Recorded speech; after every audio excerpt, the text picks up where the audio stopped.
ফাতেমাস কিচেনের আজকের আয়োজনে আপনাদের জন্য থাকছে ভাজা পিঠা রেসিপি। আমাদের খুলনা অঞ্চলে এটা ভাজা পিঠা নামে পরিচিত। আপনাদের কাছে এই পিঠাটা কি নামে পরিচিত আপনারা চাইলে আমাকে কমেন্টসে জানাতে পারেন। সব থেকে মজার ব্যাপার হচ্ছে বছরের যে কোনো সময় এই পিঠাটা তৈরি করা যায়। তো চলুন রেসিপিটি দেখে নেই। প্রথমে একটা পাত্রে চিনি দিচ্ছি 1 কাপ, পানি দিচ্ছি 1 কাপ। কেউ চাইলে পানির পরিবর্তে এখানে তরল দুধ ব্যবহার করতে পারবেন। চুলাটা জ্বালিয়ে দিয়ে চিনির সাথে পানি নেড়ে চেড়ে আমরা এটাতে একটা বলক তুলে দিয়েছি। বলক আসার পর চুলায় 1 মিনিট জাল করে এটা চুলা থেকে নামিয়ে নিচ্ছি।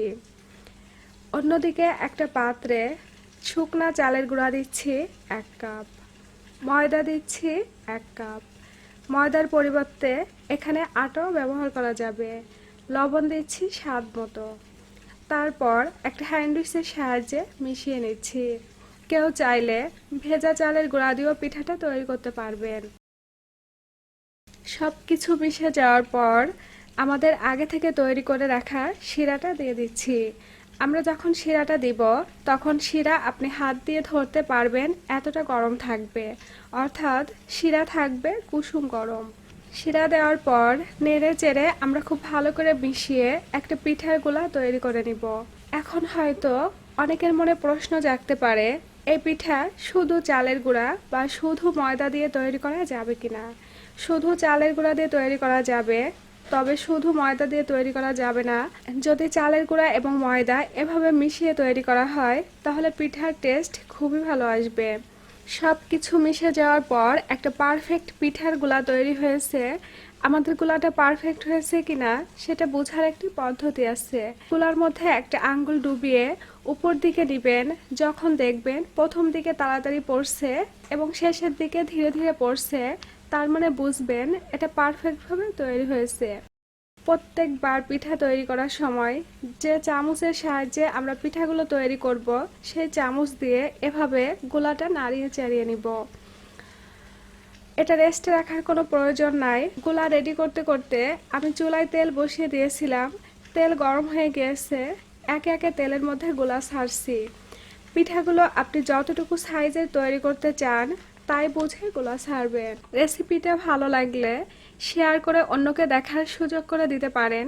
সেই সাথে আপনি আমাদের পেজটি ফলো করে পেজের সাথেই থাকতে পারেন আরও এরকম নতুন নতুন রেসিপি পাওয়ার জন্য। দেখুন মাশাআল্লাহ, তেলের মধ্যে ছাড়ার কিছুক্ষণের মধ্যেই আমাদের পিঠাগুলো কতটা ফুলে যাচ্ছে। এই পিঠা তৈরি করার ক্ষেত্রে আপনাকে তেল খুব ভালো করে গরম করে তারপর চুলার আঁচ মিডিয়াম টু লোতে রেখে ভাজতে হবে। আপনি যদি এভাবে পিঠার উপরে তেল উঠিয়ে দেন তাহলে দেখবেন পিঠাগুলো খুব সহজে এবং খুব তাড়াতাড়ি ফুলে যাবে। সবগুলো পিঠা ফুলে তেলের উপরে উঠে আসলে পিঠাগুলো উল্টিয়ে দিচ্ছি। এই পিঠাটা তেলের মধ্যে খুব বেশিক্ষণ সময় নিয়ে ভাজার কোনো প্রয়োজন হয় না। এপাশ ওপাশ দুই পাশ মিলিয়ে 2 থেকে 2.5 মিনিটের মধ্যেই পিঠাগুলো ভেজে তুলে নেওয়া যায়। সবগুলো পিঠা ভাজা হলে তুলে নিচ্ছি।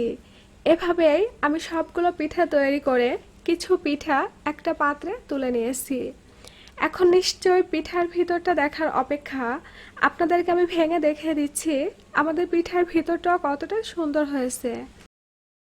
আমার recipe step by step follow করে পিঠা তৈরি করলে ইনশাআল্লাহ আপনাদের পিঠা এরকম ফুলকো হবে।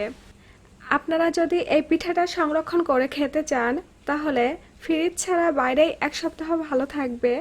আর ফ্রিজে সংরক্ষণ করলে প্রায় 15 দিন পর্যন্ত সংরক্ষণ করতে পারবেন।